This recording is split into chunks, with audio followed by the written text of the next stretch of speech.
Hay algo que la ciencia ha descubierto sobre el cerebro humano de lo que nadie habla. Algo que explica por qué algunos hombres se derrumban bajo presión, mientras que otros se vuelven más fuertes gracias a ella. No es fuerza de voluntad. No son los genes. Ni siquiera es la actitud, al menos no como la definen los oradores motivacionales. Al final de este video, entenderás lo que ha estado oculto a plena vista durante décadas. Lo que las mentes más brillantes de la neurociencia, la historia y la filosofía, de forma independiente, sin conocerse entre sí, llegaron a la misma conclusión. Y créeme, va a cambiar la forma en que ves cada obstáculo que tienes frente a ti. En 1914, Thomas Edison observó cómo su laboratorio entero ardía en llamas. Décadas de trabajo. Miles de experimentos. Prototipos y cuadernos irreemplazables, destruidos en pocas horas. Edison tenía 67 años. Su hijo Charles estaba a su lado, viendo cómo las llamas lo devoraban todo, esperando ver a su padre quebrarse. Esperaba lágrimas. Esperaba el colapso. En cambio, Edison se volvió hacia él y dijo, «Ve a buscar a tu madre y a todas sus amigas. Un fuego como este no lo verán jamás». A la mañana siguiente, Edison entró a las ruinas y dijo, «En una catástrofe hay un gran valor. Todos nuestros errores han ardido. Gracias a Dios podemos empezar de nuevo». 3 semanas después, su laboratorio estaba en funcionamiento otra vez.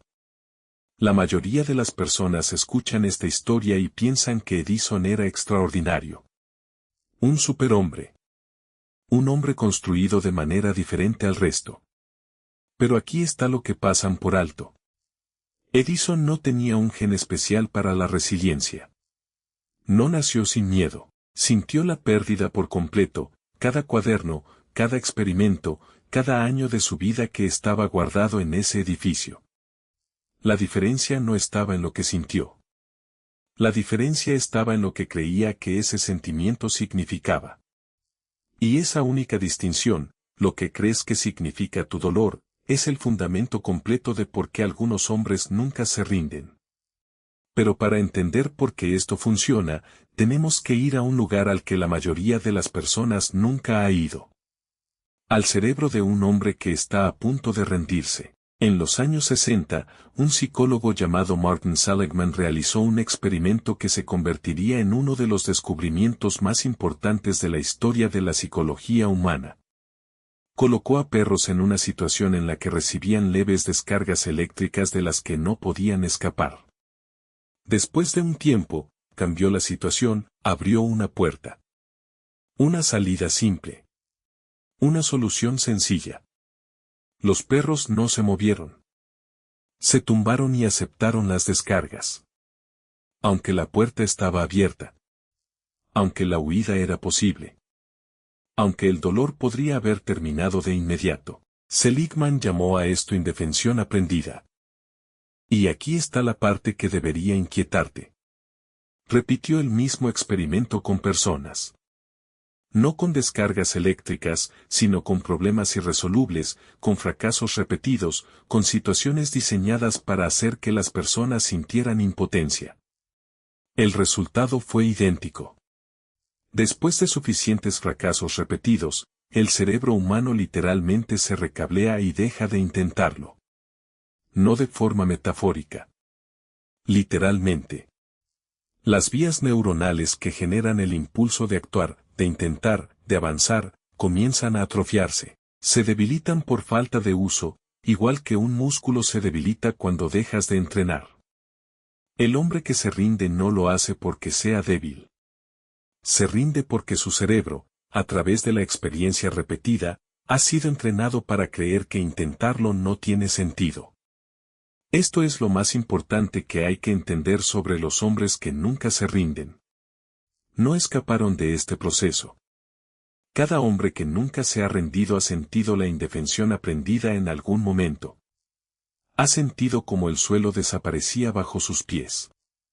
Ha sentido como la puerta se cerraba sin salida visible. La diferencia está en lo que hicieron exactamente en ese momento. Y lo que hicieron es tan contraintuitivo que la mayoría de las personas, incluso al escucharlo, se niegan a creer que funciona. En 1940, Winston Churchill se presentó ante el Parlamento británico. Francia había caído. El ejército británico apenas había escapado de Dunkerque. Hitler controlaba la mayor parte de Europa. Estados Unidos aún no había entrado en la guerra. Todo análisis racional de la situación llevaba a una sola conclusión. Negociar. Capitular. Aceptar condiciones. El propio gabinete de Churchill estaba dividido. Ministros de alto rango presionaban por conversaciones de paz. La presión era enorme, política, militar, moralmente. Churchill se puso de pie y dijo, lucharemos en las playas. Lucharemos en los aeródromos. Lucharemos en los campos y en las calles. Nunca nos rendiremos. No porque creyera que Gran Bretaña ganaría. Eso no lo sabía. No lo sabía nadie. Lo dijo porque entendía algo sobre la psicología humana que los analistas racionales pasaban por alto por completo. En el momento en que abres la puerta a rendirse, aunque sea una rendija, el cerebro comienza a preferirla. Los psicólogos llaman a esto el principio del mínimo esfuerzo. En cuanto el sistema nervioso identifica una salida, cualquier salida, comienza automáticamente a dirigir energía hacia esa salida. Por debajo de la conciencia. Por debajo de la fuerza de voluntad. Por debajo de la intención. El hombre que nunca se rinde no combate este principio. Elimina la salida por completo. Quema la opción de rendirse antes de que llegue el momento de presión, porque sabe que en ese momento su cerebro la buscará. Y si la encuentra, la tomará. Hernán Cortés desembarcó en México en 1519 con 600 hombres frente a un imperio de millones. Quemó sus naves. No como gesto dramático.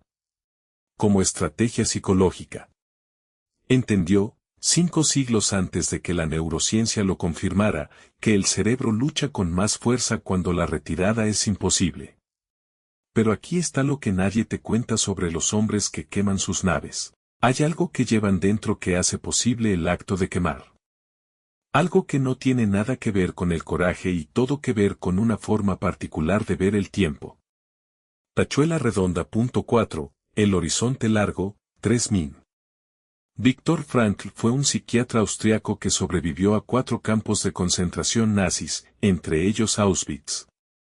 Perdió a su esposa. A sus padres. A su hermano. Su obra de vida, un manuscrito que había escondido en el forro de su abrigo, fue destruida el primer día. En condiciones diseñadas para quebrar el espíritu humano por completo, hizo una observación que se convertiría en el fundamento de toda una escuela de psicología. Los hombres que sobrevivieron, no físicamente, sino psicológicamente, no eran los más fuertes. No eran los más agresivos. No eran los más capaces físicamente.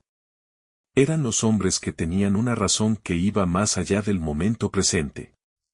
Frankl escribió, quien tiene un porqué para vivir, puede soportar casi cualquier cómo.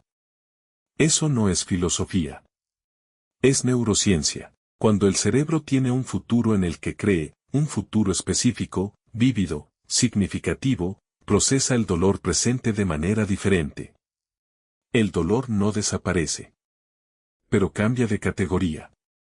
Pasa de sufrimiento sin sentido al precio de algo que importa. Y el cerebro humano, cuando cree que el sufrimiento tiene un propósito, puede soportar casi cualquier cosa.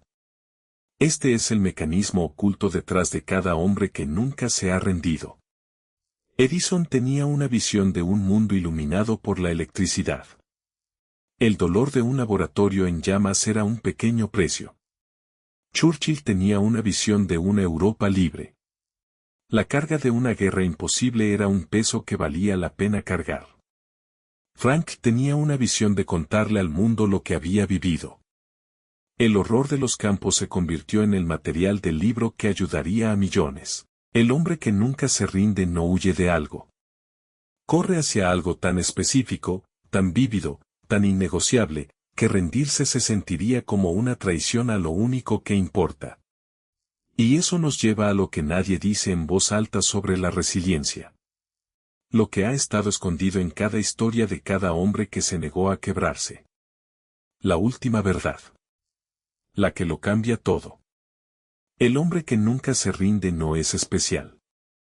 No está construido de manera diferente. No siente menos dolor. No tiene una tolerancia sobrenatural al sufrimiento. Simplemente tomó una decisión, una vez, en silencio, a menudo en completa oscuridad, de que su visión no es negociable. Y luego dejó que esa decisión tomara todas las demás decisiones por él. Cuando el laboratorio de Edison ardió, la decisión ya había sido tomada años antes. Cuando Churchill se presentó ante el Parlamento, la decisión había sido tomada en el silencio de su propia mente, mucho antes de que llegaran las cámaras. Cuando Frank cruzó las puertas de Auschwitz, la decisión ya estaba dentro de él, antes de que nadie intentara arrebatársela. La pregunta nunca es si puedes soportarlo. La pregunta es si has decidido por qué lo soportas. Porque una vez que esa decisión ha sido tomada, realmente tomada, no representada, no anunciada, sino sentida en la parte más profunda de lo que eres. Rendirse no solo se vuelve difícil. Se vuelve imposible. Todo hombre que alguna vez ha construido algo real ha pasado por el momento en que rendirse parecía la única opción racional. La diferencia nunca fue la fuerza. Fue la decisión que se tomó antes de que llegara la oscuridad. Si esto te tocó en algún lugar, deja un like. Solo toma un segundo y significa todo. Suscríbete si aún no lo has hecho. El próximo video va aún más lejos.